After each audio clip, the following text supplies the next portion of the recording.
जय हिंद दोस्तों, मैं राजकुमार आप सभी का स्वागत करता हूं ज्ञानपीठ जीके पॉइंट के इस यूट्यूब चैनल पर। दोस्तों, साइंस की जो मॉक टेस्ट श्रृंखला हमने शुरू की थी, उसी मॉक टेस्ट श्रृंखला में साइंस का एक और मॉक टेस्ट लेके आया हूं।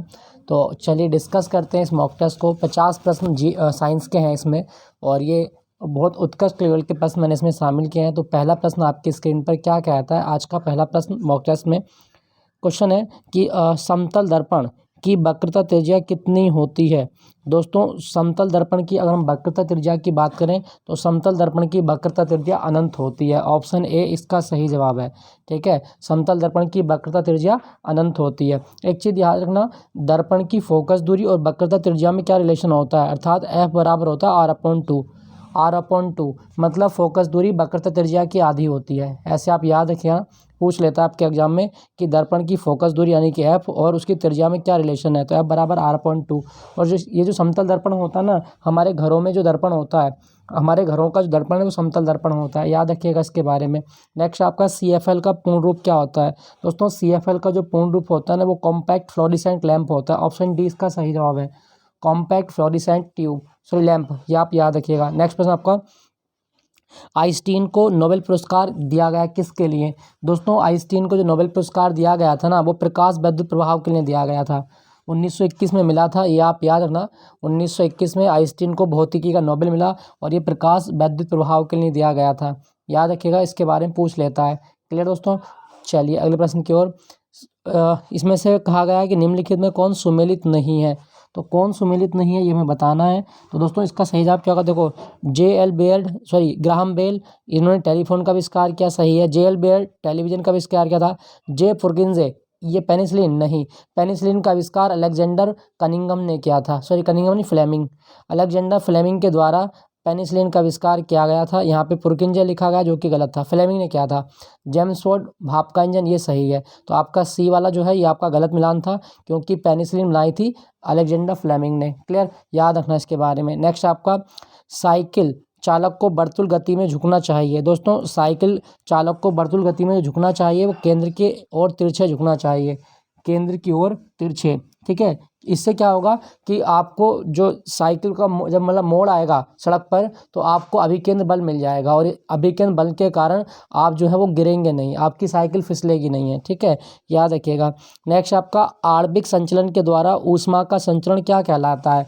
दोस्तों, आणविक संचलन, इसमें क्या मतलब है इसका? इसमें अणु भाग लेते हैं। इस ऊष्मा का जो संचरण होता है, इसमें अणु भाग लेते हैं, और इसमें क्या होता है कि संवहन संवहन इसको कहा जाता है। ऑप्शन ए इसका सही जवाब है। ठीक है, याद रखिएगा। नेक्स्ट आपका, पृष्ठ तनाव किसके कारण पैदा होता है? दोस्तों, पृष्ठ तनाव की बात करें तो पृष्ठ तनाव किसके कारण पैदा होगा? अणुओं के बीच ससंजक बल के कारण। ससंजक बल के कारण जो होता है पृष्ठ तनाव उत्पन्न होता है। याद रखना, एक ही पदार्थ के अणुओं के बीच लगने वाला आकर्षण बल क्या होता है? वो ससंजक बल होता है। ठीक है, जबकि भिन्न भिन्न के बीच आसंजक बल होता है। जैसे पानी की दो छोटी छोटी बूंदें मिलेंगी और ये मिलकर एक बड़ी बूंद बन जाएंगी, कौन सा बल के कारण? तो आसंजक बल के कारण पानी की दो छोटी छोटी बूंदें मिलकर क्या बन जाती हैं? एक बड़ी बूंद बन जाती हैं। ठीक है, याद रखना। नेक्स्ट आपका, तूफान की भविष्यवाणी की जाती है जब वायुमंडल का दाब। दोस्तों, जब वायुमंडल का दाब अचानक से कम हो जाए तो संभावना है कि तूफान आने वाला है। मतलब सहसा अचानक कम हो जाए वायुमंडल का दाब, तो इससे तूफान आने की आप प्रिडिक्शन कर सकते हैं। क्लियर दोस्तों? अगर आपसे पूछा जाए कि वायुमंडल का दाब मापने के लिए कौन से इक्विपमेंट का प्रयोग करते हैं, दिस इज बैरोमीटर। तो ये आप याद रखना कि वायुमंडल का दाब मापने के लिए बैरोमीटर का यूज किया जाता है। क्लियर? चलिए अगले प्रश्न की ओर। पराध्वनिक विमान नामक घातक प्रघाती तरंग पैदा करते हैं। दोस्तों, जो पराध्वनिक विमान होते हैं ना, इनसे सुपरसोनिक बूम उत्पन्न होता है, मतलब ध्वनि बूम उत्पन्न होता है। ऑप्शन ए इसका सही जवाब है। नेक्स्ट आपका, सूची 1 को सूची 2 से मिलान करना है। ठीक है, चलिए। आवेग, दोस्तों आवेग का मात्रक न्यूटन सेकंड होता है, यानी कि ये 3 से मेल खाता है। कार्य का मात्रक जूल होता है। बल का मात्रक न्यूटन होता है, और त्वरण का मात्रक मीटर पर सेकंड स्क्वायर होता है। मतलब 3 4 2 1, यानी कि ऑप्शन ए इसका सही जवाब है। ठीक है, 3 4 2 1। एक चीज़ ध्यान रखना, यहाँ पे आपको कई बार एग्जाम में क्वेश्चन पूछेगा कि कार्य कैसी राशि है, तो ये कई बार पूछेगा आपसे। तो कार्य अदिश राशि होती है, ये आप याद रखना। जो वर्क होता है ना, वो फिजिक्स की भाषा में अदिश राशि होती है। क्लियर? याद रखना इसके बारे में। क्वेश्चन संख्या 10 की ओर चलते हैं। क्वेश्चन संख्या 11, दोस्तों हो गया है। नेक्स्ट आपका देहली आवृत्ति क्या है, कैसी होती है। दोस्तों देहली आवृत्ति की अगर बात करें हम तो इसका मतलब है कि जिसके नीचे प्रकाश वैद्युत उत्सर्जन संभव नहीं है उसको हम देहली आवृत्ति बोलेंगे। तो इसका सही होगा आपका ऑप्शन ए। देहली आवृत्ति जो होती है धातुओं की सतह पर पड़ने वाले प्रकाश की आवृत्ति एक निश्चित मान से कम हो तो इससे प्रकाश मतलब इलेक्ट्रॉन उत्पन्न नहीं हो सकते, इलेक्ट्रॉन का उत्सर्जन नहीं हो सकता, और इस आवृत्ति को क्या कहा जाता है, देहली आवृत्ति कहा जाता है। याद रखना, इसके बारे में पूछ लेता है। नेक्स्ट आपका सूक्ष्मदर्शी का आविष्कार किसने किया था। दोस्तों माइक्रोस्कोप जो बनाई थी ना, ये किसने बनाई है, तो जेड जॉनसन के द्वारा सूक्ष्मदर्शी का आविष्कार किया गया है। ठीक है, चलो एक कमेंट में क्वेश्चन लिख के बताइएगा, सूक्ष्मदर्शी का लेंस किसका बना होता है। सूक्ष्मदर्शी में जो लेंस होता है वो कौन सा होता है, मतलब कौन सा, जैसे अवतल है उत्तल है, कौन सा लेंस है, याद रखना इसके बारे में। ठीक है, नेक्स्ट आपका शुद्ध जल विद्युत का कुचालक है क्योंकि दोस्तों शुद्ध जल में जो ना आयन नहीं होते। अब आयन नहीं है तो इसका मतलब क्या है कि ये स्वल्प आयनित होता है, मतलब इसमें आयन नहीं होते, इसलिए शुद्ध जल कुचालक होता है। दोस्तों माफ़ी चाहूँगा, यहाँ आसपास डीजे बज रहा है, अगर आपको तो थोड़ी सी साउंड प्रॉब्लम हो तो उसके लिए I am sorry for that, आप मैनेज कर सकते हैं। यहाँ पे डीजे बजने लगा मेरे आसपास। तो देखते हैं अगला क्वेश्चन, क्वेश्चन संख्या 14, दाढ़ी बनाने के लिए कौन सा लेंस काम में लेते हैं। दोस्तों बात करें हम, जो नाई होते हैं या जो डेंटिस्ट होते हैं इनके पास जो दर्पण होता है ना वो अवतल दर्पण होता है। नाई की दुकान और डेंटिस्ट के पास में अवतल दर्पण होता है। ठीक है, याद रखना। अच्छा, ड्राइवर की सीट के पास कौन सा मिरर होता है, ड्राइवर की सीट के पास उत्तल दर्पण होता है। क्लियर। नेक्स्ट आपका निम्नलिखित में कौन सुमेलित नहीं है, तो कौन सा सही सुमेलित नहीं है। फोटोन की खोज आइंस्टीन ने की थी। दोस्तों फोटोन की खोज आइंस्टीन ने की थी, बिल्कुल सही है। कॉम्पटन प्रभाव कॉम्पटन ने दिया था, शीतलन का नियम न्यूटन ने दिया था, लेकिन न्यूट्रिनो की खोज टीएच मैनन ने की थी, ये गलत है। दोस्तों न्यूट्रिनो की खोज किसने की थी, पाउली ने। न्यूट्रिनो की खोज पाउली के द्वारा की गई, ये टीएच मैनन गलत दिया गया है। ठीक है, चलिए अगला प्रश्न, मीथेन गैस निम्नलिखित में से किसके वायुमंडल में उपस्थित है।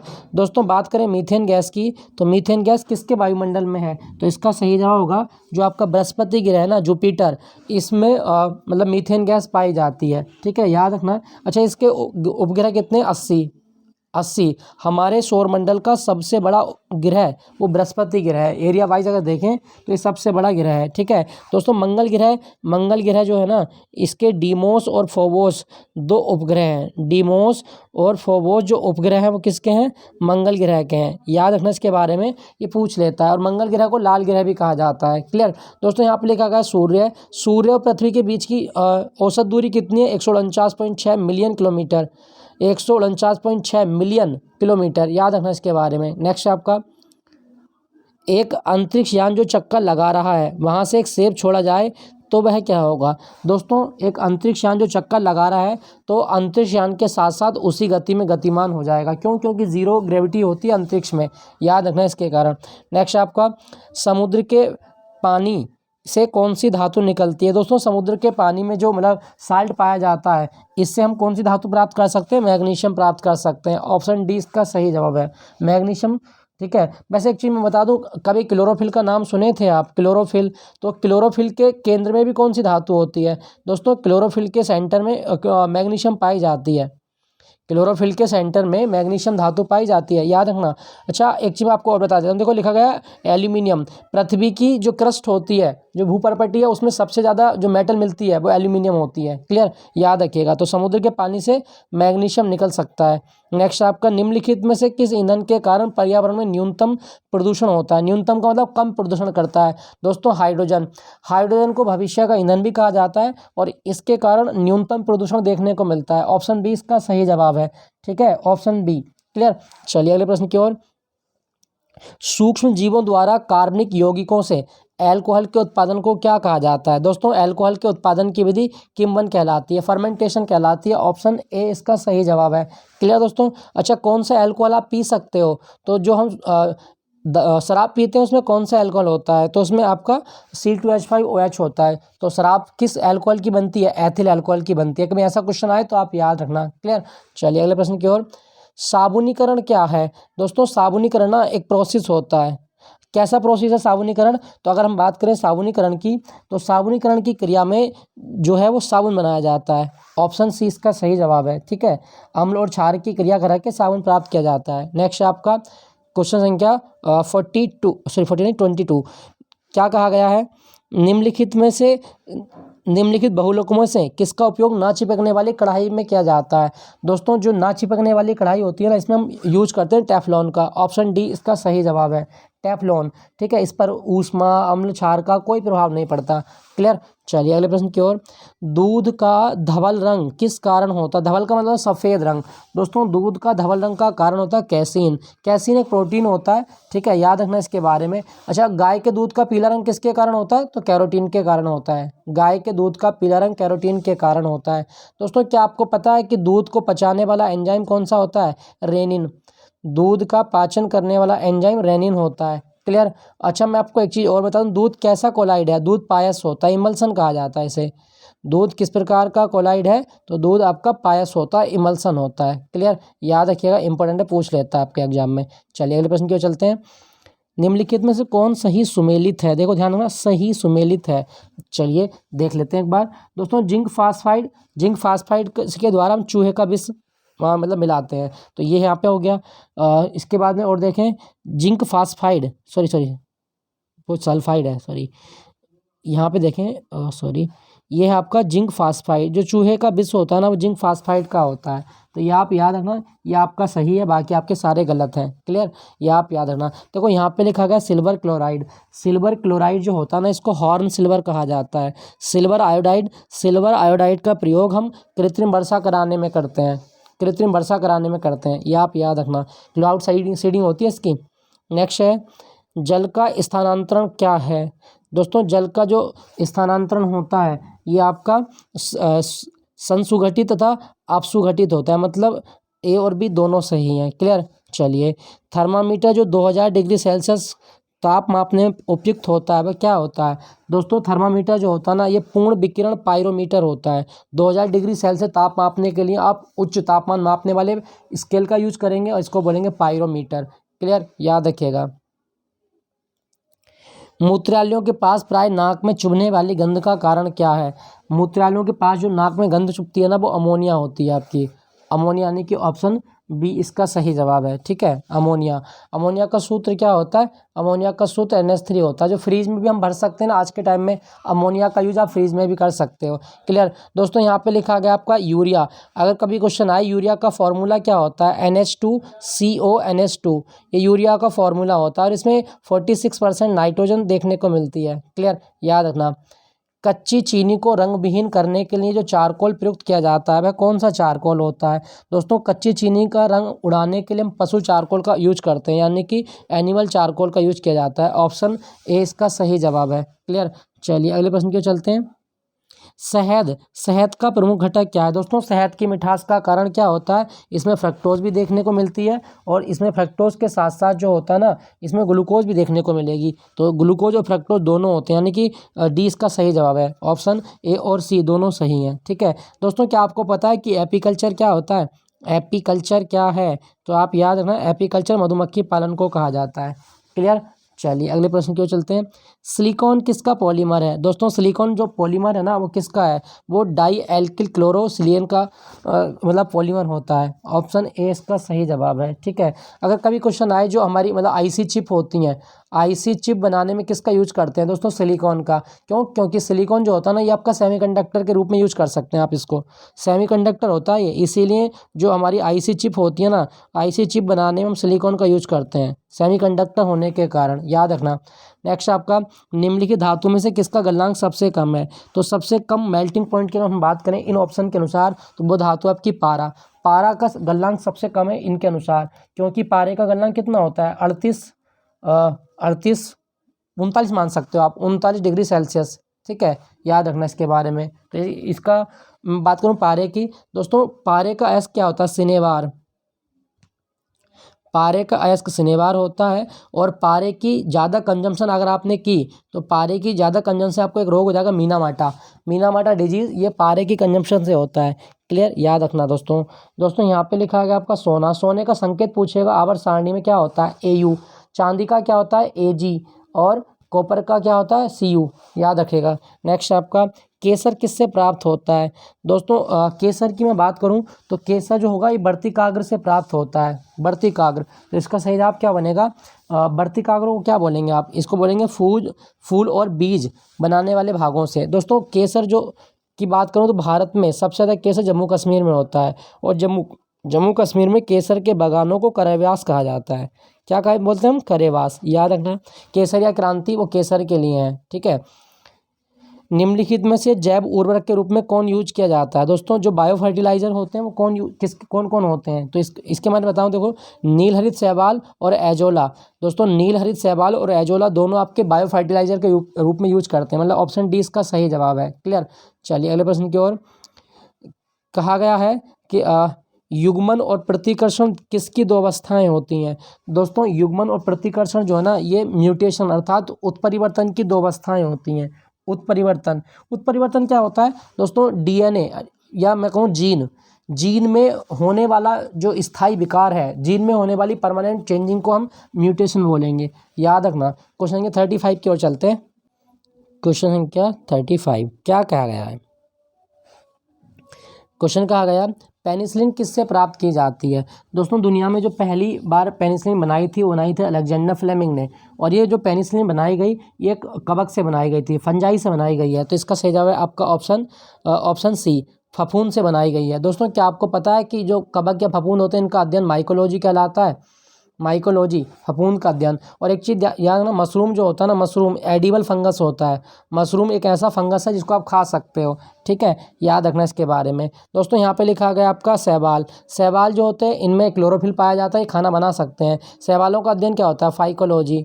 शैवालों का अध्ययन फाइकोलॉजी होता है, याद रखना इसके बारे में। एक चीज़ मैं आपको और बता दूं, देखो कवक यानी कि फफूंद और शैवाल, इन दोनों के बीच का लिंक किसको माना जाता है? दोस्तों जो आपके लाइकेन होते हैं ना, लाइकेन कवक और शैवालों के बीच की कड़ी मानी जाती है, याद रखिएगा। लाइकेन शैवाल और जो कवक है इन दोनों के बीच का लिंक है, ठीक है। दोस्तों वायरस यहाँ पे लिखा गया, वायरस की खोज किसने की थी? इवानोवस्की ने की थी। वायरस की खोज इवानोवस्की। और वायरस जो है ना, ये ना तो सजीव है ना ही निर्जीव, बल्कि इन दोनों के बीच की कड़ी होता है, याद रखना। पूछ लेता है आपके एग्जाम में कि वायरस क्या है, तो वायरस ना तो सजीव है ना ही निर्जीव है। क्लियर। दोस्तों यहाँ पे लिखा गया आपका जीवाणु की खोज किसने की थी? ल्यूवेनहॉक ने की थी। ल्यूवेनहॉक ने जीवाणु की खोज की थी, याद रखना इसके बारे में। क्लियर। तो पेनिसिलिन फफूंद से प्राप्त होती है। नेक्स्ट आपका केंचुए की पृष्ठीय रुधिर वाहिका में रक्त का प्रवाह किस ओर होता है? दोस्तों केंचुए की जो पृष्ठीय वाहिका है इसमें रुधिर का प्रवाह जो देखने को मिलेगा ना, वो किस रूप में होगा? तो वो होता है आपका अग्रगामी। ऑप्शन ए इसका सही जवाब है, ठीक है। दोस्तों अगर आपसे पूछा है केंचुए जो है ये कौन से मतलब फाइलम में आता है, तो एनिलिडा में आता है। अच्छा केंचुए में कितनी आँख होती हैं? तो याद रखना केंचुए में शून्य आँख, मतलब केंचुए के अंदर आँख नहीं होती, याद रखना इसके बारे में, इंपॉर्टेंट है, पूछ लेता है। नेक्स्ट आपका बी लसिका अणु के द्वारा होने वाली प्रतिरक्षा को क्या कहा जाता है? दोस्तों लसिका अणु के द्वारा होने वाली प्रतिरक्षा जो कहलाती है इसको हम बोलेंगे कोशिकीय प्रतिरक्षा। ऑप्शन बी इसका सही जवाब है। सॉरी अच्छा लसिका अणु पूछा है ना, तो इसका सही जवाब क्या होगा दोस्तों? तरल प्रतिरक्षा, कोशिकीय नहीं तरल प्रतिरक्षा इसको कहा जाएगा, ठीक है, याद रखना। वैसे ये जो है ना, ये एक प्रकार की WBC होती है, वाइट ब्लड सेल्स होती है आपकी, ये वाइट ब्लड सेल, याद रखिएगा इसके बारे में। नेक्स्ट है हरित गृह प्रभाव का अर्थ क्या है? दोस्तों हरित गृह प्रभाव जो होता है ना, ये जो ग्रीन हाउस गैसें होती हैं उनको एक क्या कह सकते हैं कि एक कृत्रिम हम एक बॉक्स के रूप में एक चीज़ बनाएंगे, उसके अंदर उसको बंद कर लेते हैं, इससे वायुमंडल का ताप बढ़ जाएगा। तो इसका मतलब है कि वायुमंडल में ग्रीन हाउस गैस के घनीकरण के कारण वायुमंडल का ताप बढ़ना, ये हरित गृह प्रभाव कहलाता है, याद रखना इसके बारे में। ऑप्शन सी इसका सही जवाब है। नेक्स्ट आपका पके हुए टमाटरों का लाल रंग किसके कारण होता है? दोस्तों टमाटर का जो लाल रंग होता है ना, ये लाइकोपीन के कारण होता है। लाइकोपीन, टमाटर का हरा लाल रंग लाइकोपीन, और लाइकोपीन एक प्रकार का कैरोटीनॉइड होता है, यानी कि ऑप्शन डी इसका सही जवाब है, ठीक है। दोस्तों अगर आपसे पूछा जाए कि टमाटर में कौन सा अम्ल होता है, तो ऑक्सैलिक अम्ल होता है। ये कई क्वेश्चन एग्जाम में कई बार आता है कि टमाटर में कौन सा अम्ल होता है, तो पालक और टमाटर में ऑक्जेलिक अम्ल पाया जाता है। ठीक है, याद रखना इसके बारे में। नेक्स्ट आपका विटामिन, देखो यहाँ पे लिखा गया विटामिन शब्द किसने दिया है, फंक ने। और विटामिन आपके दो प्रकार के होते हैं, एक वसा में घुलते हैं, तो वसा में घुलने वाले विटामिन ए, डी, ई और के होते हैं, और बाकी बी और सी ये वाटर सोल्यूबल होते हैं। याद रखना इसके बारे में। क्लियर। नेक्स्ट आपका सूची 1 को सूची 2 से मिलान करना है। अच्छा जी, देखते हैं क्या कहा गया है। विटामिन B1, दोस्तों विटामिन B1 की कमी से आपको बेरी बेरी रोग होगा। फॉलिक अम्ल की बात करूं तो फॉलिक अम्ल जो होता है ना, इससे एनीमिया होता है। विटामिन सी की बात करूं तो स्कर्वी होता है। विटामिन ए की बात करूं तो निक्टेलोपिया अर्थात रतौंधी होता है। याद रखना दोस्तों। दोस्तों इस विटामिन सी का नाम बहुत आता है आपके एग्जाम में, इसको एस्कॉर्बिक अम्ल कहा जाता है, एस्कॉर्बिक अम्ल कहा जाएगा।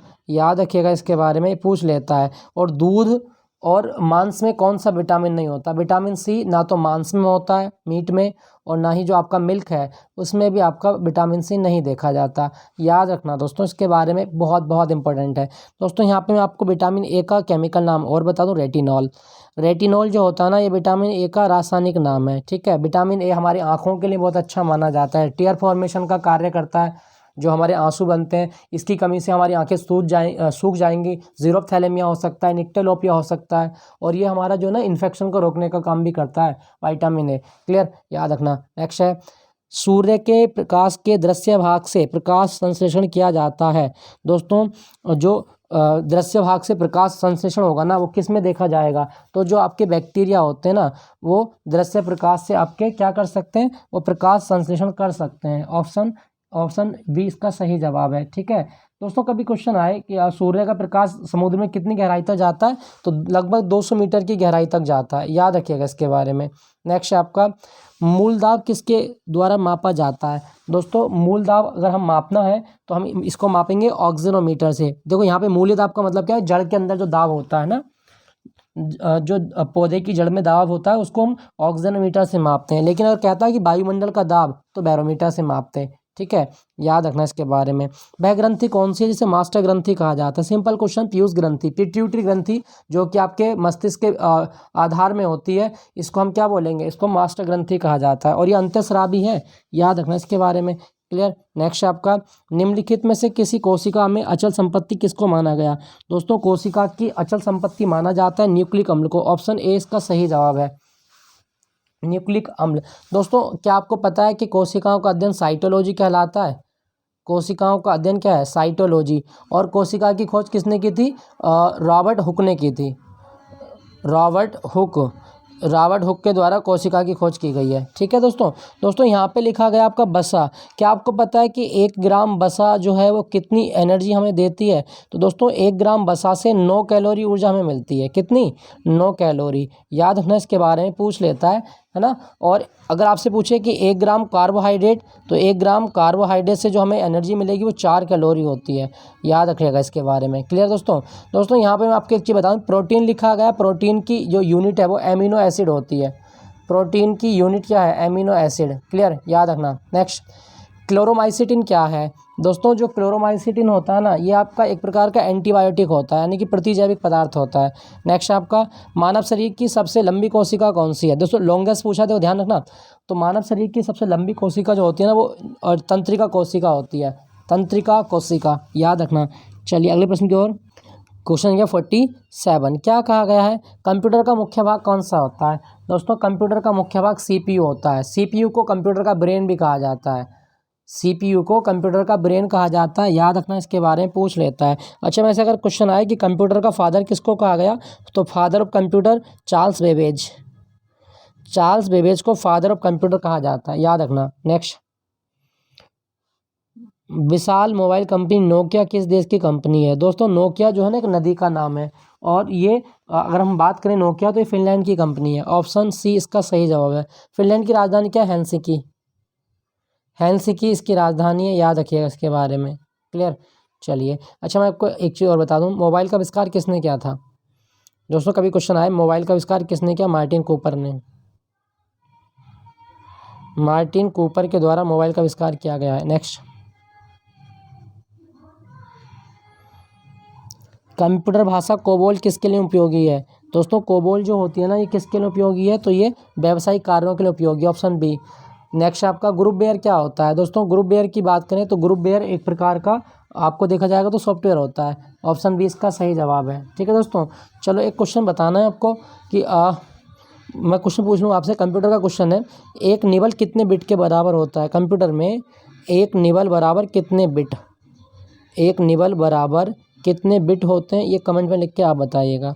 दोस्तों ये था आज का एक मॉक टेस्ट, 50 क्वेश्चन हमने डिस्कस किए और आई होप कि सेशन आपको अच्छा लगा होगा। तो मिलता हूँ आपको अगले मॉक टेस्ट में। Thank you for watching Gyanpeeth जी के पॉइंट।